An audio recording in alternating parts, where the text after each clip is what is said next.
Olá, pessoal! Sejam muito bem-vindas e bem-vindos a mais um Relações Internacionais em Minutos.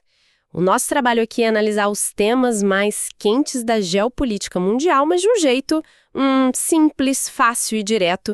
E para quem curte o nosso conteúdo já sabe, né? Não esquece de curtir, compartilhar, comentar. Isso ajuda demais o nosso canal a crescer e levar essa discussão para mais gente. Bom, o material que a gente tem em mãos hoje cobre uma das viradas geopolíticas mais, radicais e fascinantes da América do Sul em décadas. Em menos de 2 anos, a Argentina, sob o comando de Javier Milei, mudou completamente seu rumo no cenário internacional. Nossas fontes apontam para um rompimento quase total com o Mercosul, uma aposta de tudo ou nada no alinhamento com os Estados Unidos e uma relação cada vez mais fria com o Brasil. A grande pergunta que fica no ar é: será que a gente está vendo o início de uma nova era de prosperidade para a Argentina? Ou testemunhando um salto no escuro com consequências imprevisíveis? É uma pergunta excelente. E o que as fontes mostram é que a situação é ainda mais complexa. Esse alinhamento automático com Washington, por exemplo, é uma manobra estratégica bem calculada ou beira uma submissão voluntária. E para o Brasil? O que isso significa na prática?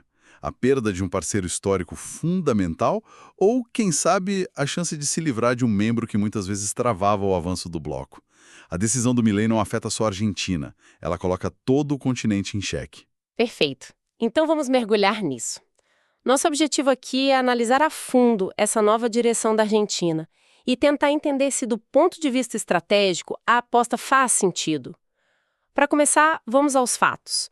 Como exatamente o Milei virou as costas para o Mercosul de forma tão rápida e intensa? Olha, o movimento foi imediato e sem rodeios. Desde o primeiro dia, o Milei deixou claro o desprezo dele pelo status quo. A retórica foi pesadíssima, né? Chegou a classificar o Mercosul como lixo. Mas o ponto principal é que não ficou só no discurso, as ações foram muito concretas. Como, por exemplo, o cancelamento de negociações comerciais que já estavam avançadas, não só com o Brasil, seu principal parceiro regional, mas também com a China. A China, que tinha se tornado um dos maiores investidores e compradores da Argentina. Foi um sinal muito claro de que a era anterior tinha acabado. E essa mudança de prioridades ficou escancarada na agenda de viagens dele, não é? As fontes mostram um contraste gritante. A tradição diplomática mandaria uma primeira visita ao Brasil para se encontrar com o Lula. Em vez disso, as primeiras viagens do Milei foram para os Estados Unidos, para o Fórum de Davos e para encontros com figuras como Elon Musk. Eu entendo a ida aos Estados Unidos, mas a reunião com o Musk, isso me pareceu mais um golpe de marketing do que diplomacia séria. O que realmente saiu de concreto dali, segundo as fontes... Essa é uma ótima observação. O encontro com o Musk teve um valor simbólico imenso, sinalizando que a nova Argentina estava aberta para investimentos de ponta, tecnologia e, desalinhada com o estabelecimento político tradicional. Mas, para além do simbolismo, as viagens aos Estados Unidos renderam frutos bem concretos. A gente está falando de acordos em áreas extremamente estratégicas: defesa, com a compra de caças F-16 usados, cooperação e inteligência, e também acordos para exploração de energia e minerais críticos. O ponto culminante foi o pedido formal da Argentina para se tornar um parceiro global da OTAN, um status que a Colômbia já tem, mas que para a Argentina, um país com uma longa tradição de não alinhamento, é uma mudança sísmica. Essa troca de lealdade por proteção e investimentos parece uma jogada de poder muito clássica, quase. Quase de manual, né? Exato, de manual. Existe um modelo que explique esse tipo de movimento? Existe. E é exatamente o que você intuiu. Nas relações internacionais, a gente chama isso de realismo. É a ideia de que os estados agem primariamente em busca de segurança e poder. Nesse caso, a Argentina, se sentindo economicamente vulnerável e isolada, busca a proteção de uma grande potência, os Estados Unidos, em troca de lealdade e subordinação estratégica. Mas o que é interessante aqui é que a teoria clássica não prevê o nível de risco ideológico que o Milei está assumindo. Ele não está só trocando autonomia por segurança. Ele está apostando a estabilidade econômica de curto prazo ao antagonizar a China por uma promessa de segurança de longo prazo com um parceiro, os Estados Unidos, cuja política externa pode mudar radicalmente a cada 4 anos. É uma versão de altíssimo risco do realismo. Uma versão de roleta russa do realismo, então? Isso nos leva a pensar no que ele deixou para trás. A atitude dele significa o fim do Mercosul como um projeto político relevante? Ele é a causa da crise do bloco ou só um sintoma de algo que já estava quebrado? Ele é mais um acelerador do que a causa original. É fundamental contextualizar que a hostilidade do Milei não surge no vácuo, sabe? O Mercosul já enfrentava um processo de desgaste há anos. Nossas fontes são unânimes em apontar problemas crônicos. Inconsistências econômicas gigantescas entre os membros, uma burocracia infernal que parece desenhada para dificultar o comércio e um nível de integração real que, na prática, é baixíssimo. O bloco, muitas vezes, funcionava mais no discurso do que na realidade do dia a dia das empresas e das pessoas. Entendi. A casa já tinha rachaduras e o Milei chegou com uma marreta. Mas a atitude dele parece diferente dos outros críticos. Não é só reclamar dos problemas, é quase um pedido de demolição. Qual o peso simbólico de um dos membros fundadores agir assim? O peso é enorme. É a primeira vez que um dos 4 pilares originais do bloco não apenas critica, mas confronta abertamente a organização. Ele propõe a dissolução prática dela, ou, no mínimo, sua total irrelevância. Isso vai muito além de uma crise diplomática passageira. É um questionamento sobre a própria razão de ser do Mercosul. Geopoliticamente, a atitude do Milei fortalece aquela narrativa de que o bloco, especialmente sobre os governos de esquerda mais recentes, se tornou um clube de afinidades ideológicas, perdendo o foco pragmático na economia e no comércio que marcou sua criação. Ok, então o Mercosul está cambaleando, quase em nocaute, e nesse jogo, quando uma peça importante cai, outra avança para ocupar o espaço, imagino que em Washington a notícia da nova postura argentina foi recebida com bastante entusiasmo, não? Com champanhe, provavelmente. Para Washington, a ascensão do Milei foi uma vitória geopolítica inesperada e muito bem-vinda. Os Estados Unidos reconquistaram um aliado estratégico que, sob governos anteriores, estava se aproximando cada vez mais dos seus rivais, China, Rússia e até o Irã. Depois de anos de uma relação morna de desconfiança, a Casa Branca volta a ter em Buenos Aires um parceiro considerado confiável e, mais importante, previsível. E quais são os benefícios estratégicos concretos para os Estados Unidos? O que eles ganham com essa aliança renovada? O que é fascinante aqui é como a Argentina se encaixa perfeitamente em várias estratégias americanas ao mesmo tempo. Primeiro, serve como um contrapeso direto ao avanço do BRICS na região, especialmente depois que o Milei recusou o convite para a Argentina se juntar ao bloco. Certo. Segundo, enfraquece o eixo político regional que se formava entre líderes como o Lula no Brasil, o Maduro na Venezuela e o Petro na Colômbia. E terceiro, e talvez o ponto mais crucial, ajuda a conter a penetração econômica da China no continente. E aqui entra um detalhe importante sobre os recursos naturais. Você está falando do lítio, imagino. Exatamente.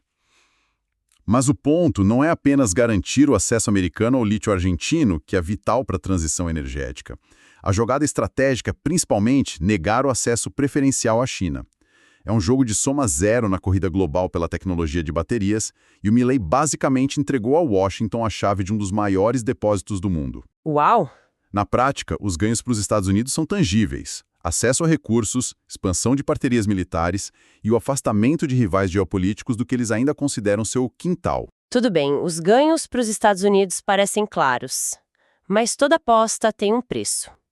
Olhando para o lado argentino, quais são as fichas que eles colocaram na mesa? Parece um risco enorme. O risco é altíssimo, e as fontes indicam que a Argentina abriu mão de muita coisa. Primeiro, renunciou a uma política comercial autônoma para seguir as diretrizes dos Estados Unidos, o que pode limitar suas opções no futuro. Segundo, comprou uma briga direta com a China, seu segundo maior parceiro comercial, o que pode ter consequências econômicas severas. E terceiro, criou um clima de tensão diplomática com todos os seus vizinhos, se isolando no próprio continente. Sabe o que mais me preocupa nesse cenário de dependência? É a memória curta. A Argentina já passou por isso nos anos 90, com alinhamento automático sobre o governo Menem.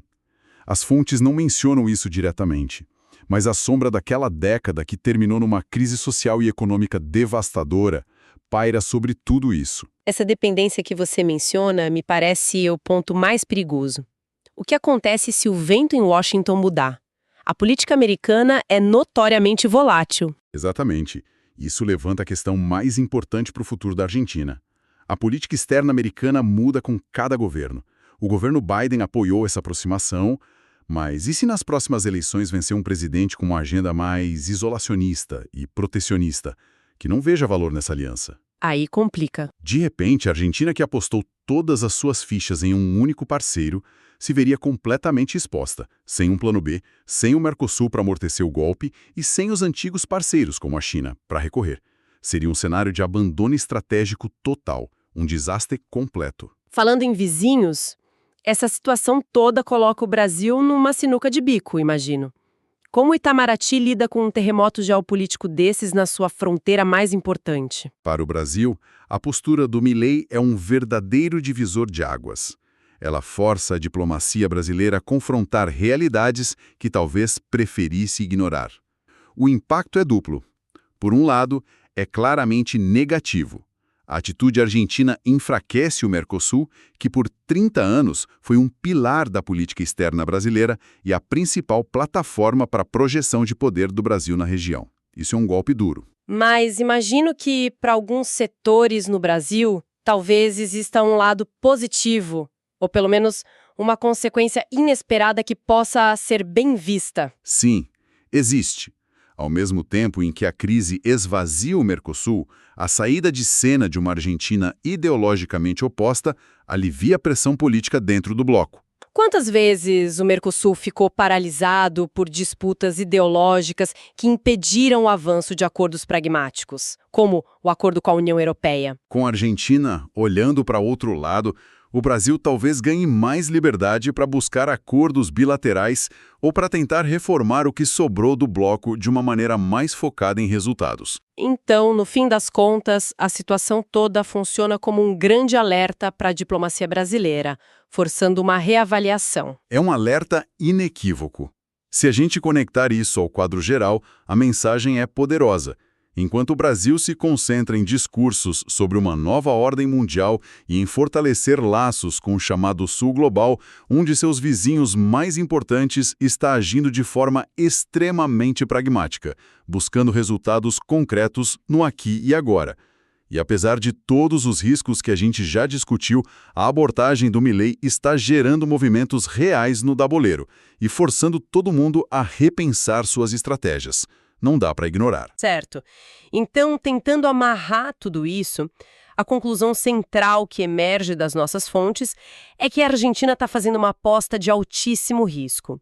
Trocou o tradicional discurso de integração sul-americana por uma realpolitik ousada, de alinhamento direto e sem ambiguidades com uma superpotência. Exatamente. E a principal ressalva que acompanha essa conclusão é que toda aposta carrega um risco, e nem todo alinhamento é sinônimo de soberania. A ironia é que, ao buscar segurança e prosperidade sob a asa de um protetor poderoso, a Argentina pode descobrir que abriu mão de mais independência do que imaginava. No final, a verdadeira segurança de uma nação vem de sua soberania, não de sua lealdade a outra. O que nos deixa com algumas questões importantes para refletir e debater. E queremos saber a opinião de quem nos acompanha. A estratégia de Milei, com todos os seus perigos, é a escolha certa para tirar a Argentina de sua crise crônica ou é um passo em direção a um isolamento perigoso? E o Brasil? Deveria ver isso como um sinal para seguir um caminho semelhante de pragmatismo radical? Ou deveria dobrar a aposta e tentar reconstruir os laços sul-americanos? Deixem suas opiniões nos comentários, que a gente quer muito saber o que vocês pensam. Muito obrigada a todos que ficaram conosco. Não se esqueçam de curtir, se inscrever no canal e compartilhar este vídeo com quem se interessa por geopolítica. Nos vemos na próxima análise do Relações Internacionais em Minutos. Até lá!